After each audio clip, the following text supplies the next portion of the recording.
some breaking news coming in. I'll bring you in, Mr. Kidwai. I'll just give me 30 seconds. Some breaking news coming in. Election Commission sources have spoken to TV18 and they've said that this is wrong. We have put out our updates very regularly in consonance with exactly how we are getting information from the polling centers. In some, we have put out 6 or 7. In others, we have gone beyond. So please do not cherry pick. That's basically what the Election Commission has conveyed to us via its sources. Yes, sir, you were making a point. No, I think as far as this thing is concerned, this is of course on the part of Jairam Ramesh, it's a diversionary, tactics. It's a difficult moment for the Congress to explain, rationalize what has happened in Haryana. So they have opted for this and just to, have some kind of debating point. But that point that, Shazia was making about, the governance part, etc. Isn't it? So yes. I think it is a lesson for the Congress that, wherever there is Congress has some kind of alliance, you look at Tamil Nadu, you look at Uttar Pradesh in recent Lok Sabha elections and all. When it comes to their own direct fight with the BJP, Congress is still finding it very difficult. So I think the Congress in the time to come should look more at, the India story, the India alliance story, rather than the Congress story, the great Congress revival. It seems it's not happening. And if I may add, Rahul, to Javed's point, to Rashid's point, see, Haryana is not an older bastion of the BJP in the sense that Madhya Pradesh or Gujarat were, or even UP has recently become.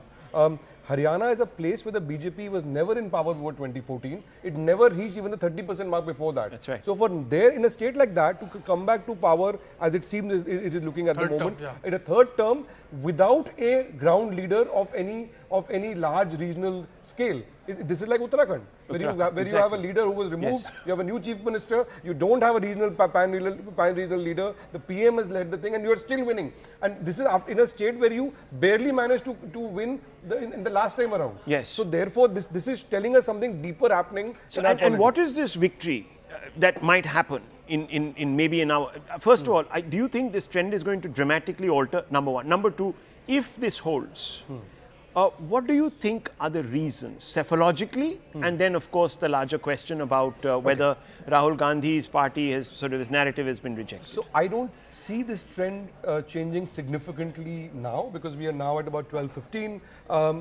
There are about 7 to 8 rounds counted almost in all seats, about 15 to 16 in several of them. So it's unlikely to see a very major dramatic change for 2 or 3 reasons. Also because the vote share now is converged. It's about 40% for Congress, 39 point something percent for the BJP. Also the close fights, those are only 6 or 7 at the moment, under 1,000. And in most of those, BJP is actually losing. So if anything, it might reverse the other way. So that's number one. Number two is, Rahul, that in terms of what does this mean cephalogically, the first thing it means is that there was a lot of infighting within the BJP, which also led to the reverse in the 2024 election. Yeah. In fact, the Home Minister told us very clearly that, look, he expected that result in Haryana. Now that the BJP has pulled back, the RSS cadres are back on the ground.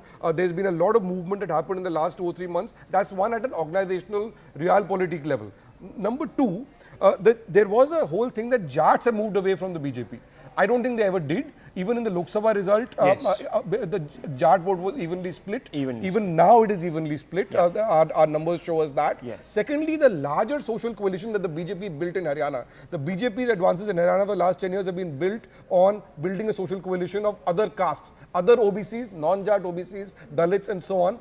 That coalition has sustained. Yeah. And very importantly for national politics, the BJP essentially went below the majority mark in 2024 because the Dalit vote went against it and the and the OBC vote went reversed. So are you saying that you are seeing a huge resurgence of the OBC vote and Dalit vote in Haryana now? So are you saying that Rahul Gandhi, and let me bring in Mr. Meka. Welcome, sir. Mr. Meka to the panel, Congress leader here. Mr. Meka, are we seeing the Dalit and the OBC voter rejecting this entire caste census bogey, the fact that Mr. Modi is tampering with the constitution to undermine the rights of the Dalits, of the OBCs, of the STs? Is that bogey being rejected, sir? And does this force the Congress perhaps to re-look at their narrative? Mr. Meka. Yeah, the first point is it's not a caste census, is not a bogey. Okay. you need to change your jargon there. Okay. Caste census is something that we are asking for the country. Right. So we need to know where we stand. It's as simple as that. It's not a bogey. Second, you are jumping the gun very soon. You need to wait for more rounds.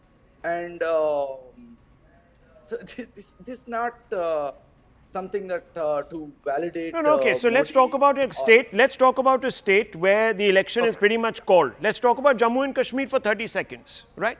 Let's bring in Mr. Mattu. Yes, let us bring in TV18's Jammu and Kashmir bureau chief and welcome, because you were talking yesterday about the fact that look, it's a settled result there, but there's going to be a cleave between Jammu and the valley. Now in Jammu, the Congress hasn't really ripped up the turf there either. The best showing was in the past. So even in Jammu, the voter, and in Kashmir, the voter not picked the Congress.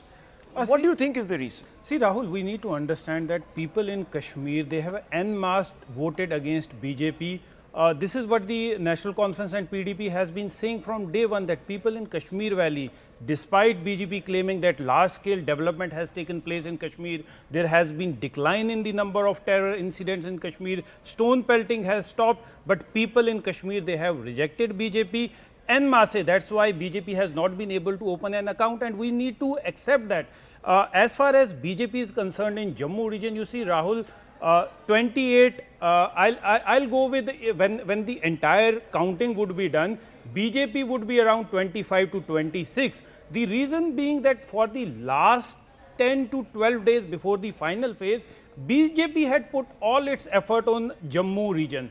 Right from Prime Minister Narendra Modi to Home Minister Amit Shah to BJP President JP Nadda, every single leader of the BJP top leadership. So are you saying that in Jammu, yes, that in Jammu, the Prime Minister, Amit Shah and the others have resonance, that the voter continues to have faith in their ability to govern at least that province of the Union Territory? See, Rahul, actually National Conference played the 370 card very well. It went to the people. Though people in Kashmir, they are very much politically aware. They know that a regional party cannot bring Article 370 back. It's done and dusted. Okay. But still, it holds an emotional value in Kashmir. Hold on, hold your thoughts. Let me go across to Kumari Sale.